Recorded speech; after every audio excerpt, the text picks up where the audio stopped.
125వ రోజు దేవుని యొక్క వాక్యాన్ని చదువుకుందాం. 2వ దినవృత్తాంతములు 5వ అధ్యాయము. సొలొమోను యెహోవా మందిరమునకు తాను చేసిన పని అంతయు సమాప్తము చేసి తన తండ్రి అయిన దావీదు ప్రతిష్ఠించిన వెండిని, బంగారమును, ఉపకరణములన్నిటినీ దేవుని మందిరపు బొక్కసములలో చేర్చెను.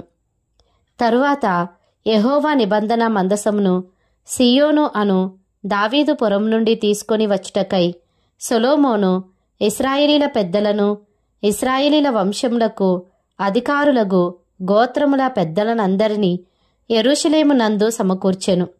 7వ నెలను పండుగ జరుగు కాలమున ఇశ్రాయేలీలందరూ రాజునొద్దకు వచ్చిరి. ఇశ్రాయేలీల పెద్దలందరూ వచ్చిన తరువాత లేవీయులు మందసమును ఎత్తుకొనిరి. రాజైన సొలొమోనును ఇశ్రాయేలీల సమాజకులందరూ సమకూడి లెక్కింప సఖ్యము కాని గొర్రెలను, పశువులను బలిగా అర్పించిరి. లేవీయులను, యాజకులను మందసమును, సమాజపు గుడారమును, గుడారమందుండు ప్రతిష్ఠితములగు ఉపకరణములన్నిటినీ తీసుకుని వచ్చిరి. మరియు యాజకులు యెహోవా నిబంధన మందసమును తీసుకొని గర్భాలయమగు అతి పరిశుద్ధ స్థలమందు కెరూబుల రెక్కల క్రింద దానిని ఉంచిరి. మందసముండు స్థలమునకు మీదుగా కెరూబులు తమ 2 రెక్కలను చాచుకొని మందసమును దాని దండెలను కమ్మెను. వాటి కొనలు గర్భాలయము ఎదుట కనబడునంత పొడవుగా ఆ దండెలుంచబడిను గాని అవి బయటికి కనబడలేదు. నేటి వరకు అవి అచ్చటనే ఉన్నవి. ఇశ్రాయేలీలు ఐగుప్తులో నుండి బయలువెళ్లిన తరువాత యెహోవా హోరేబునందు వారితో నిబంధన చేసినప్పుడు మోషే ఆ మందసం ముందు ఉంచిన 2 రాతి పలకలు తప్ప దాని యందు మరేమీ లేదు.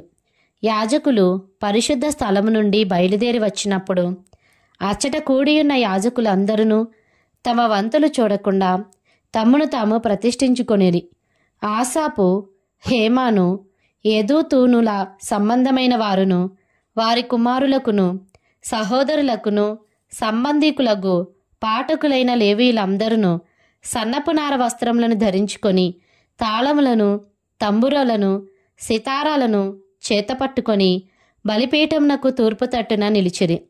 వారితో కూడా బూరలు ఊదు యాజకులు 120 మంది నిలిచిరి. బూరలు ఊదువారును పాఠకులను ఏకస్వరముతో యెహోవాకు కృతజ్ఞతాస్తుతులు చెల్లించుచు గానము చేయగా యాజకులు పరిశుద్ధ స్థలంలో నుండి బయలువెళ్ళి ఆ బూరలతోనూ తాళములతోనూ వాద్యములతోనూ కలిసి స్వరమెత్తి యెహోవా దయాళుడు, ఆయన కృప నిరంతరముండునని స్తోత్రము చేసిరి. అప్పుడొక మేఘము యెహోవా మందిరము నిండా నిండెను. యెహోవా తేజస్సుతో దేవుని మందిరము నిండుకొనగా సేవ చేయుటకు యాజకులు ఆ మేఘమున్న చోట నిలువలేకపోయిరి. దినవృత్తాంతములు 6వ అధ్యాయము. అప్పుడు సొలొమోను ఈలాగు ప్రకటన చేసెను. గాఢాంధకారమందు నేను నివాసము చేయుదునని యెహోవా సెలవిచ్చియున్నాడు. నీవు నిత్యము కాపురముండుటకై నిత్య నివాస స్థలముగా నేనొక ఘనమైన మందిరమును నీకు కట్టించి ఉన్నాను అని చెప్పి రాజు తన ముఖము ప్రజల తట్టు త్రిప్పుకొని ఇశ్రాయేలీల సమాజకులందరూ నిలుచుచుండగా వారిని దీవించెను. మరియు రాజు ఇట్లు ప్రకటన చేసెను.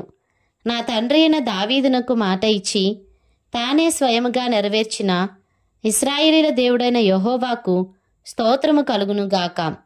ఆయన సెలవిచ్చినదేమనగా, నేను నా జనులను ఐగుప్తు దేశంలో నుండి రప్పించిన దినం మొదలుకొని నా నామముండుటకై ఒక మందిరమును కట్టింపవలనని నేను ఇశ్రాయేలీల గోత్రస్థానములలో ఏ పట్టణంనైనను కోరుకొనలేదు. నా జనులైన ఇశ్రాయేలీల మీద అధిపతిగా నుండుటకై ఏ మనుషుని అయినను నేను నియమింపలేదు. ఇప్పుడు నా నామముండుటకై యెరూషలేమును కోరుకొంటిని. నా జనులైన ఇశ్రాయేలీల మీద అధిపతిగా నుండుటకై దావీదును కోరుకొంటిని. ఇశ్రాయేలీల దేవుడైన యెహోవా నామఘనత కొరకు ఒక మందిరమును కట్టింపవలనని నా తండ్రి అయిన దావీదు మనోభిలాష గలవాడాయెను. అయితే యెహోవా నా తండ్రి అయిన దావీదుతో సెలవిచ్చినదేమనగా, నా నామ ఘనత కొరకు మందిరమును కట్టింపవలనని నీవు ఉద్దేశించిన ఉద్దేశము మంచిదే గాని నీవు ఆ మందిరమును కట్టరాదు. నీకు పుట్టబోవు నీ కుమారుడే నా నామమునకు ఆ మందిరమును కట్టును. అప్పుడు తాను అట్లు చెప్పియున్న మాటను యెహోవా ఇప్పుడు నెరవేర్చియున్నాడు. యెహోవా సెలవు ప్రకారము నేను నా తండ్రి అయిన దావీదునకు ప్రతిగా రాజునై ఇశ్రాయేలీల రాజాసనమందు కూర్చుండి ఇశ్రాయేలీల దేవుడైన యెహోవాకు మందిరమును కట్టించి యెహోవా ఇశ్రాయేలీలతో చేసిన నిబంధనకు గుర్తైన మందసమును దాని యందు ఉంచితినని చెప్పి ఇశ్రాయేలీలందరూ సమాజముగా కూడి చూచుచుండగా యెహోవా బలిపీఠం ఎదుట నిలిచి తన చేతులు చాపి ప్రార్థన చేసెను.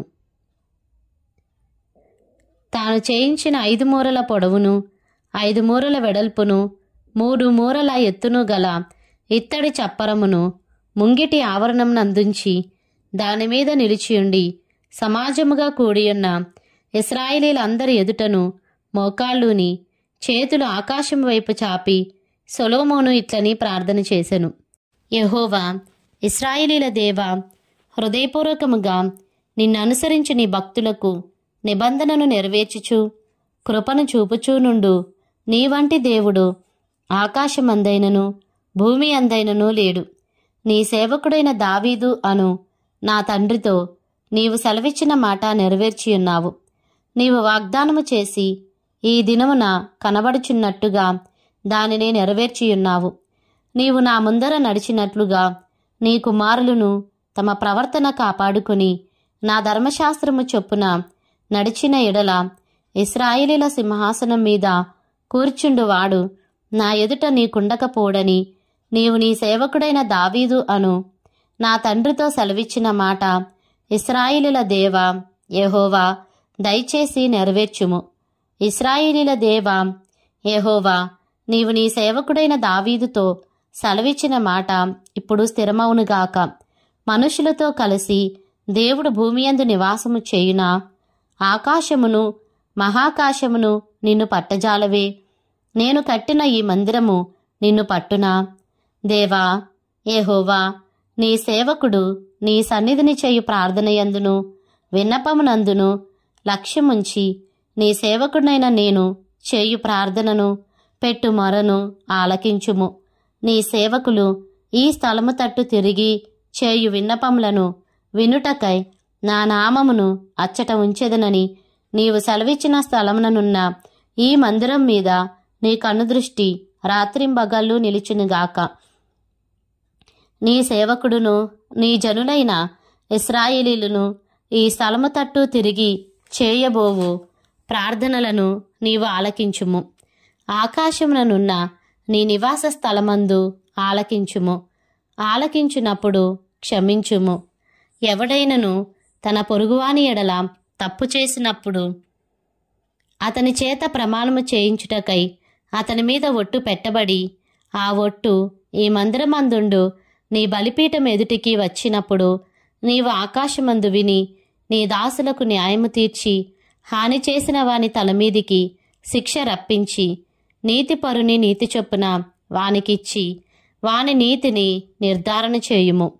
నీ జనులైన ఇశ్రాయేలీలు నీ దృష్టి ఎదుట పాపము చేసిన వారై తమ శత్రువుల బలమునకు నిలువలేక పడిపోయినప్పుడు వారు నీ యొద్దకు తిరిగి వచ్చి నీ నామమును ఒప్పుకొని ఈ మందిరమునందు నీ సన్నిధిని ప్రార్థించి విన్నపము చేసినెడల ఆకాశమందు నీవు విని నీ జనులైన ఇశ్రాయేలీలు చేసిన పాపమును క్షమించి వారికిని వారి పితరులకును నీవిచ్చిన దేశమునకు వారిని మరలా రప్పించుదువుగాక. వారు నీ దృష్టి ఎదుట పాపము చేసినందున ఆకాశము మూయబడి వాన కురియకున్నప్పుడు వారు ఈ స్థలము తట్టు తిరిగి ప్రార్థన చేసి నీ నామమును ఒప్పుకొని నీవు వారిని శ్రమ పెట్టినప్పుడు వారు తమ పాపములను విడిచిపెట్టి తిరిగిన ఎడల ఆకాశమందున నీవు ఆలకించి నీ సేవకులను నీ జనులు నగు ఇశ్రాయేలీలు చేసిన పాపమును క్షమించి వారు నడవలసిన మంచి మార్గము వారికి బోధించి నీవు నీ జనులకు స్వాస్థ్యముగా ఇచ్చిన నీ దేశమునకు వాన దయచేదువుగాక. దేశమునందు కరువు గాని తెగులు గాని కనబడినప్పుడైనను, గాడ్పు దెబ్బ గాని చిత్తపట్టుట గాని తగిలినప్పుడైనను, మిడతలు గాని చీడపురుగులు గాని దండు దిగినప్పుడైనను, వారి శత్రువులు వారి దేశపు పట్టణములలో వారిని ముట్టడి వేసినప్పుడైనను, ఏ బాధ గాని ఏ రోగము గాని వచ్చినప్పుడైనను, ఎవడైనను ఇశ్రాయేలీలకు నీ జనులందరూ కలిసి అయినను నొప్పి గాని కష్టము గాని అనుభవించుచు ఈ మందిరము తట్టు చేతులు చాపి చేయు విన్నపములన్నీయు ప్రార్థనలన్నీయు నీ నివాస స్థలమైన ఆకాశం నుండి నీవు ఆలకించి క్షమించి, నీవు మా పితరులకిచ్చిన దేశమందు వారు తమ జీవితకాలం అంతయు నీ యందు భయభక్తులు కలిగి నీ మార్గములలో నడుచున్నట్లుగా వారి వారి హృదయములను ఎరిగి ఉన్న నీవు వారి సకల ప్రవర్తనకు తగినట్లు ప్రతిఫలమును దయచేయుదువుగాక. నీవు ఒక్కడవే మానవుల హృదయం ఎరిగినవాడవు కదా. మరియు నీ జనులైన ఇశ్రాయేలీల సంబంధులు కాని అన్యులు నీ ఘనమైన నామమును గూర్చియు నీ బాహుబలమును గూర్చియు చాచిన చేతులను గూర్చియు వినినవారై దూరదేశం నుండి వచ్చి ఈ మందిరము తట్టు తిరిగి విన్నపము చేసినప్పుడు, నీ నివాస స్థలమగు ఆకాశము నుండి నీవు వారి ప్రార్థనను అంగీకరించి నీ జనులకు ఇశ్రాయేలీయులు తెలుసుకొనినట్లు భూజనులందరూ నీ నామమును తెలుసుకొని నీ యందు భయభక్తులు కలిగి నేను కట్టిన ఈ మందిరమునకు నీ పేరు పెట్టబడినని గ్రహించినట్లుగా ఆ అన్యులు నీకు మొరపెట్టిన దానిని నీవు దయచేయుదువుగాక. నీ జనులు నీవు పంపిన మార్గమందు తమ శత్రువులతో యుద్ధము చేయుటకై బయలుదేరనుద్దేశించి నీవు కోరుకొనిన ఈ పట్టణము తట్టును నీ నామమునకు నేను కట్టించిన ఈ మందిరము తట్టు తిరిగి విన్నపము చేసిన యెడల ఆకాశం నుండి నీవు వారి విన్నపమును ప్రార్థనను ఆలకించి వారి కార్యమును నిర్వహించుదువుగాక. పాపము చేయని వాడెవడునూ లేడు గనుక వారు నీ దృష్టి ఎదుట పాపము చేసినప్పుడు నీవు వారి మీద ఆగ్రహించి శత్రువుల చేతికి వారిని అప్పగింపగా, చెరపట్టు వారు వారిని దూరమైనట్టి గాని సమీపమైనట్టి గాని తమ దేశములకు పట్టుకొని పోగా, వారు చెరకుపోయిన దేశమందు బుద్ధి తెచ్చుకొని మనసు త్రిప్పుకొని, మేము పాపము చేసితిమి, దోషులమైతిమి, భక్తిహీనముగా నడిచితిమి అని ఒప్పుకొని తాము చెరలోనున్న దేశమందు పూర్ణ హృదయముతోనూ పూర్ణ ఆత్మతోనూ నీ యొద్దకు మల్లుకొని తమ పితరులకు నీవిచ్చిన తమ దేశం మీదికిని నీవు కోరుకొనిన ఈ పట్టణం మీదికిని నీ నామ ఘనత కొరకు నేను కట్టించిన ఈ మందిరం మీదికిని మనసు త్రిప్పు విన్నపము చేసిన యెడల నీ నివాస స్థలమైన ఆకాశం నుండి నీవు వారి విన్నపమును ప్రార్థనను ఆలకించి వారి కార్యమును నిర్వహించి నీ దృష్టి ఎదుట పాపము చేసిన నీ జనులను క్షమించుదువుగాక. నా దేవా, ఈ స్థలమందు చేయబడు విన్నపము మీద నీ కనుదృష్టి ఉంచుదువుగాక. నీ చెవులు దానిని ఆలకించునుగాక. నా దేవా యెహోవా, బలమునకు ఆధారమగు నీ మందసమును దృష్టించి లెమ్ము. నీ విశ్రాంతి స్థలమందు ప్రవేశించుము. దేవా యెహోవా, నీ యాజకులు రక్షణ ధరించుకొందురుగాక. నీ భక్తులు నీ మేలును బట్టి సంతోషించుదురుగాక. దేవా యెహోవా, నీవు నీ చేత అభిషేకం నొందిన వానికి పరాత్ముకుడవై ఉండకుము.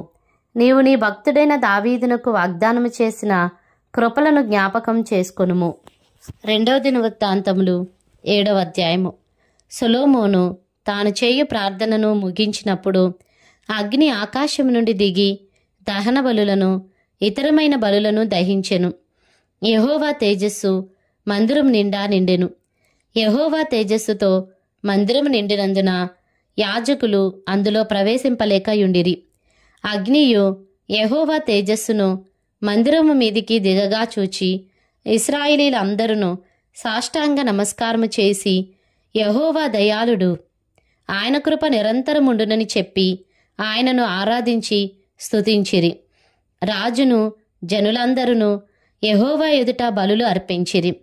రాజైన సొలొమోను 22,000 పశువులను 120,000 గొర్రెలను బలులుగా అర్పించెను.